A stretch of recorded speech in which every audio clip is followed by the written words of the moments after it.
Cranford, by Elizabeth Cleghorn Gaskell. Chapter 1. Our Society. In the first place, Cranford is in possession of the Amazons. All the holders of houses above a certain rent are women. If a married couple come to settle in the town, somehow the gentleman disappears. He is either fairly frightened to death by being the only man in the Cranford evening parties, or he is accounted for by being with his regiment, his ship, or closely engaged in business all the week in the great neighbouring commercial town of Drumble, distant only 20 miles on a railroad. In short, whatever does become of the gentlemen, they are not at Cranford. What could they do if they were there?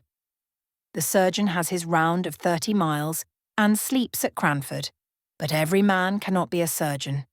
For keeping the trim gardens full of choice flowers without a weed to speck them, for frightening away little boys who look wistfully at the said flowers through the railings, for rushing out at the geese that occasionally venture in, to the gardens if the gates are left open, for deciding all questions of literature and politics without troubling themselves with unnecessary reasons or arguments, for obtaining clear and correct knowledge of everybody's affairs in the parish, for keeping their neat maid servants in admirable order, for kindness, somewhat dictatorial, to the poor, and real tender good offices to each other whenever they are in distress, the ladies of Cranford are quite sufficient.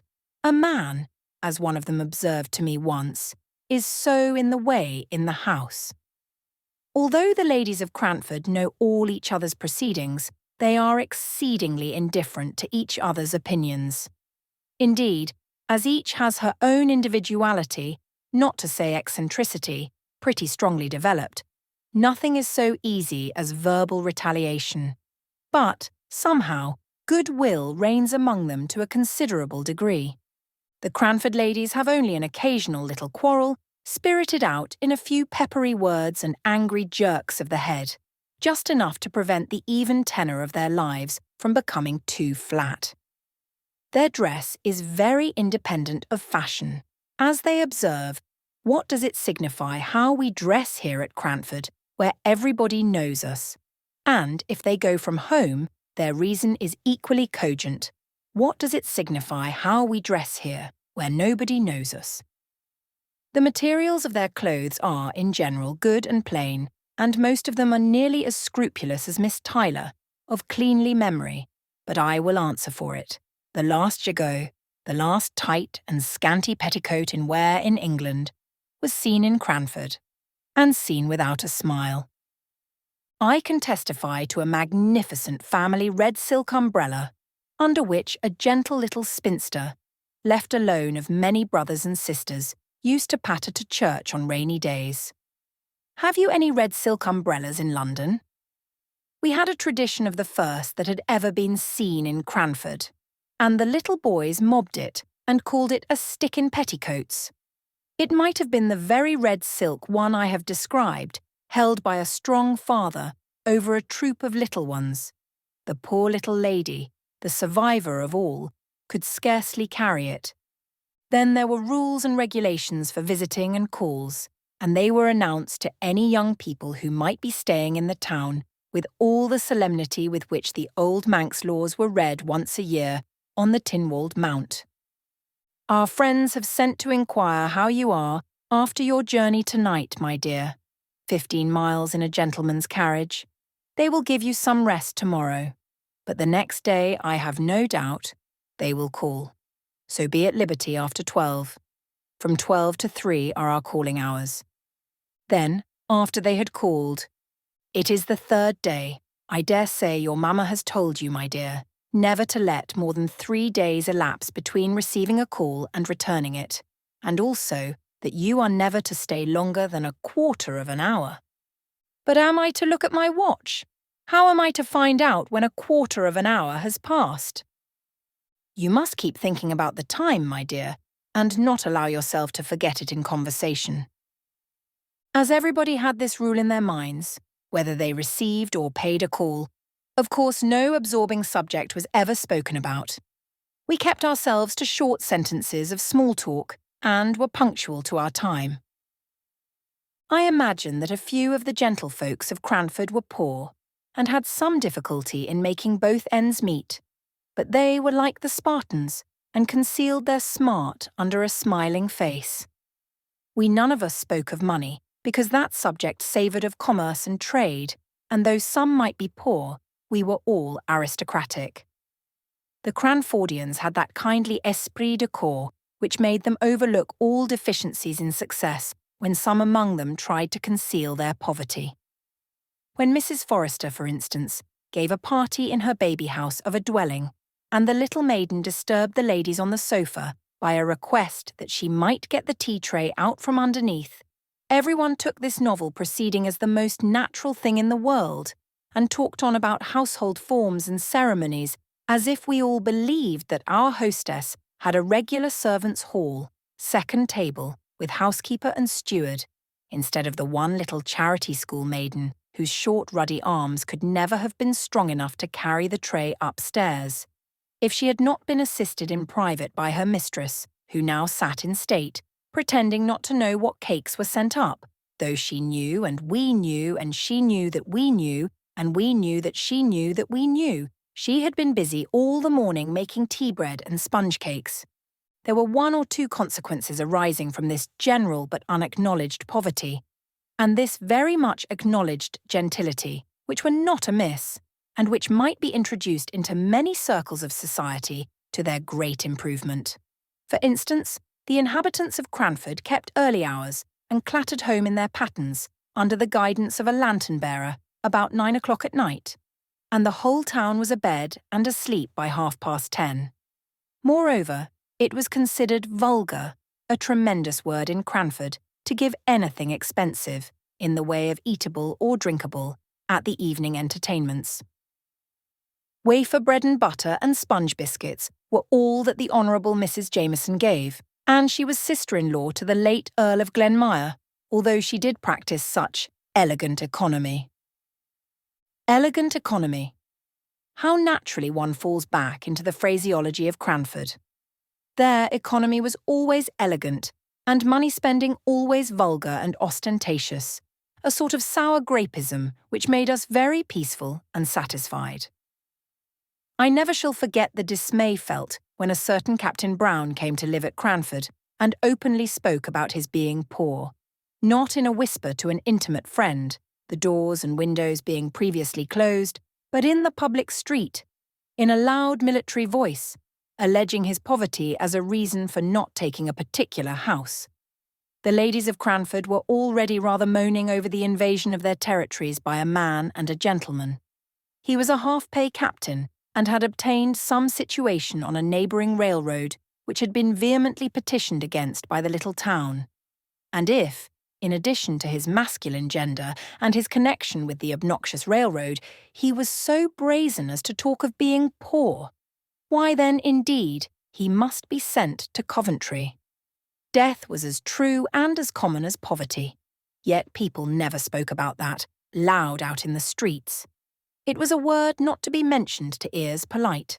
We had tacitly agreed to ignore that any with whom we associated on terms of visiting equality could ever be prevented by poverty from doing anything that they wished.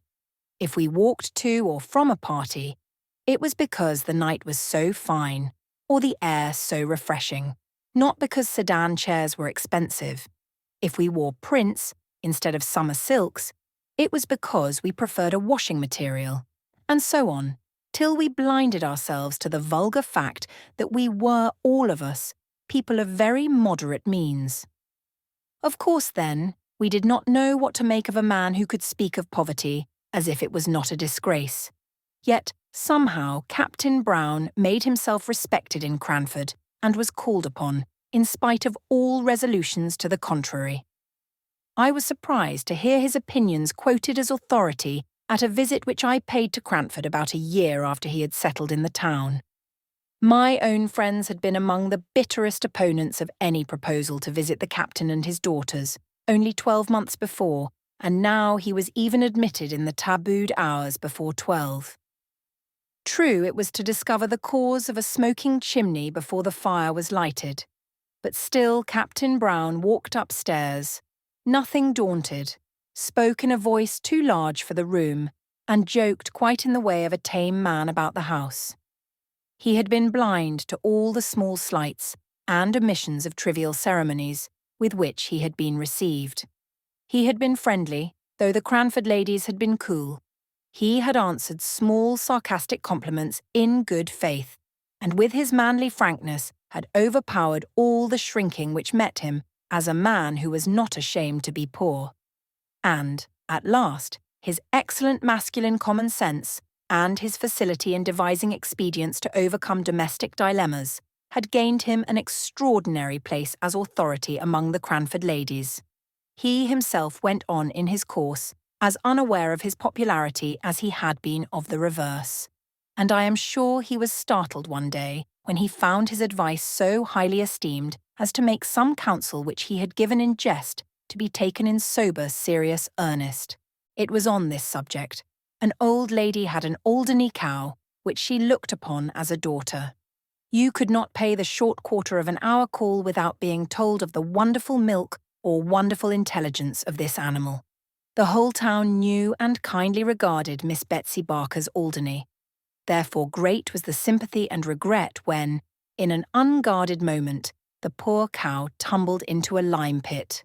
She moaned so loudly that she was soon heard and rescued, but meanwhile the poor beast had lost most of her hair, and came out looking naked, cold, and miserable, in a bare skin. Everybody pitied the animal, though a few could not restrain their smiles at her droll appearance. Miss Betsy Barker absolutely cried with sorrow and dismay, and it was said she thought of trying a bath of oil.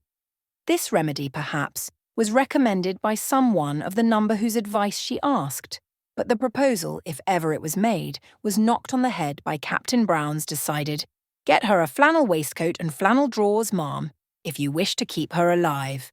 But my advice is, kill the poor creature at once." Miss Betsy Barker dried her eyes, and thanked the captain heartily. She set to work, and by all the town turned out to see the Alderney meekly going to her pasture, clad in dark grey flannel. I have watched her myself many a time. Do you ever see cows dressed in grey flannel in London? Captain Brown had taken a small house on the outskirts of the town, where he lived with his 2 daughters. He must have been upwards of 60 at the time of the first visit I paid to Cranford after I had left it as a residence. But he had a wiry, well-trained, elastic figure, a stiff military throwback of his head, and a springing step, which made him appear much younger than he was. His eldest daughter looked almost as old as himself, and betrayed the fact that his real was more than his apparent age. Miss Brown must have been 40. She had a sickly, pained, careworn expression on her face, and looked as if the gaiety of youth had long faded out of sight. Even when young, she must have been plain and hard-featured. Miss Jessie Brown was 10 years younger than her sister, and 20 shades prettier. Her face was round and dimpled. Miss Jenkins once said, in a passion against Captain Brown, the cause of which I will tell you presently, that she thought it was time for Miss Jessie to leave off her dimples and not always to be trying to look like a child. It was true there was something childlike in her face, and there will be, I think, till she dies, though she should live to 100. Her eyes were large, blue, wondering eyes, looking straight at you. Her nose was unformed and snub, and her lips were red and dewy. She wore her hair, too, in little rows of curls, which heightened this appearance.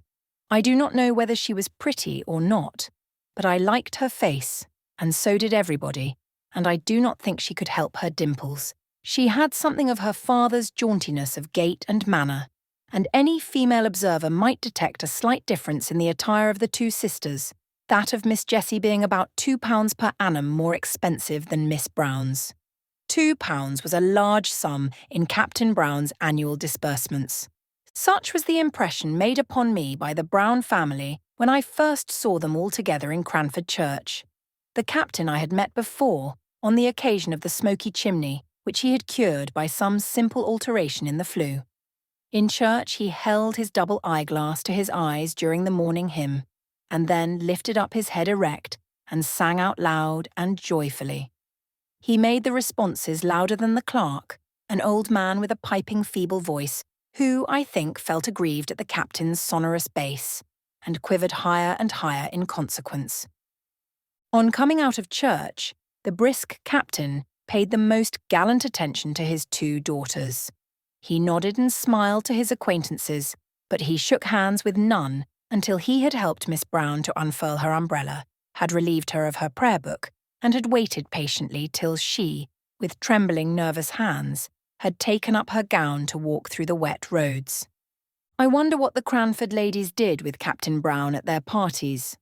We had often rejoiced in former days that there was no gentleman to be attended to and to find conversation for at the card parties. We had congratulated ourselves upon the snugness of the evenings, and, in our love for gentility and distaste of mankind, we had almost persuaded ourselves that to be a man was to be vulgar. So that when I found my friend and hostess, Miss Jenkins, was going to have a party in my honour, and that Captain and the Miss Browns were invited, I wondered much what would be the course of the evening. Card tables with green baize tops were set out by daylight, just as usual.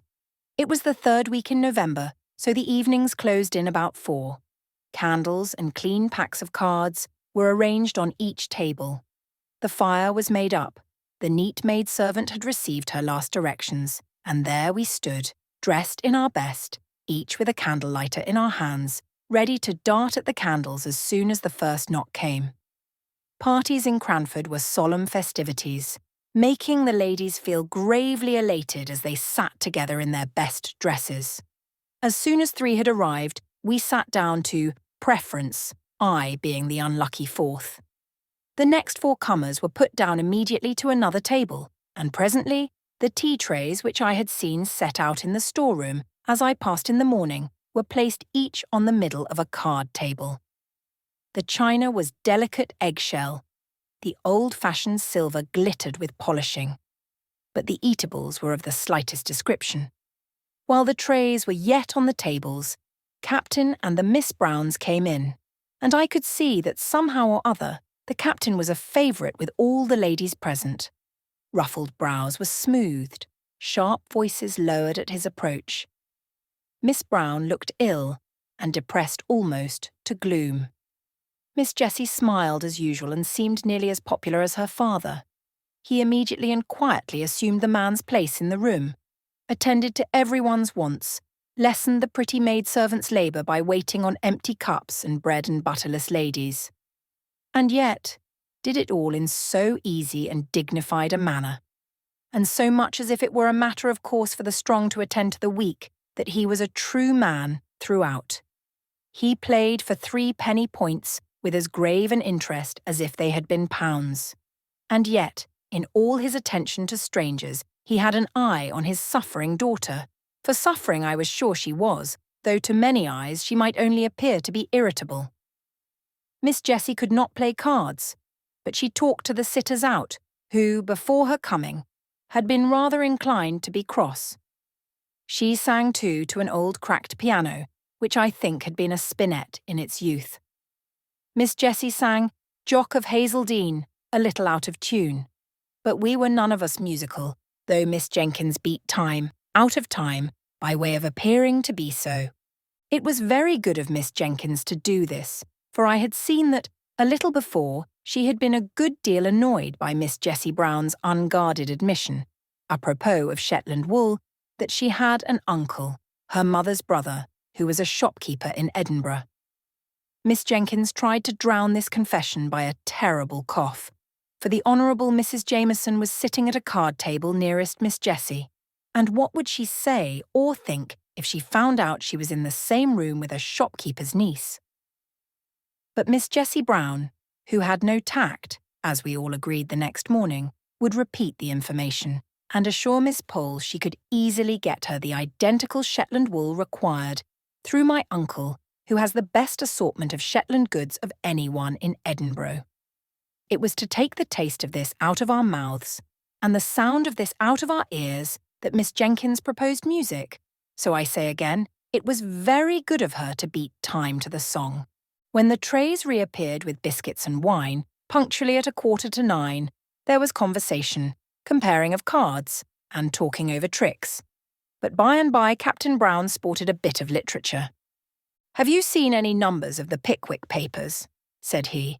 They were then publishing in parts. "Capital thing." Now Miss Jenkins was daughter of a deceased rector of Cranford, and, on the strength of a number of manuscript sermons and a pretty good library of divinity, considered herself literary and looked upon any conversation about books as a challenge to her. So she answered and said, yes, she had seen them. Indeed, she might say she had read them. "And what do you think of them?" exclaimed Captain Brown. "Aren't they famously good?" So urged, Miss Jenkins could not but speak. "I must say, I don't think they are by any means equal to Dr. Johnson. Still, perhaps the author is young. Let him persevere, and who knows what he may become if he will take the great doctor for his model." This was evidently too much for Captain Brown to take placidly, and I saw the words on the tip of his tongue before Miss Jenkins had finished her sentence. "It is quite a different sort of thing, my dear madam," he began. "I am quite aware of that," returned she. "And I make allowances, Captain Brown." "Just allow me to read you a scene out of this month's number," pleaded he. "I had it only this morning, and I don't think the company can have read it yet." "As you please," said she, settling herself with an air of resignation. He read the account of the swarry, which Sam Weller gave at Bath. Some of us laughed heartily. I did not dare because I was staying in the house. Miss Jenkins sat in patient gravity. When it was ended, she turned to me and said with mild dignity, "Fetch me Rasselas, my dear, out of the book-room." When I had brought it to her, she turned to Captain Brown. "Now allow me to read you a scene, and then the present company can judge between your favourite Mr. Boz and Dr. Johnson." She read one of the conversations between Rasselas and Imlac in a high-pitched, majestic voice. And when she had ended, she said, "I imagine I am now justified in my preference of Dr. Johnson as a writer of fiction." The captain screwed his lips up and drummed on the table, but he did not speak. She thought she would give him a finishing blow or two. "I consider it vulgar, and below the dignity of literature, to publish in numbers." "How was the Rambler published, ma'am?" asked Captain Brown in a low voice, which I think Miss Jenkins could not have heard. "Dr. Johnson's style is a model for young beginners. My father recommended it to me when I began to write letters. I have formed my own style upon it. I recommended it to your favourite. I should be very sorry for him to exchange his style for any such pompous writing," said Captain Brown. Miss Jenkins felt this as a personal affront, in a way of which the captain had not dreamed.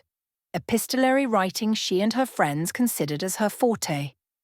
Many a copy of many a letter have I seen written and corrected on the slate before she seized the half-hour just previous to post-time to assure her friends of this or of that. And Dr. Johnson was, as she said, her model in these compositions.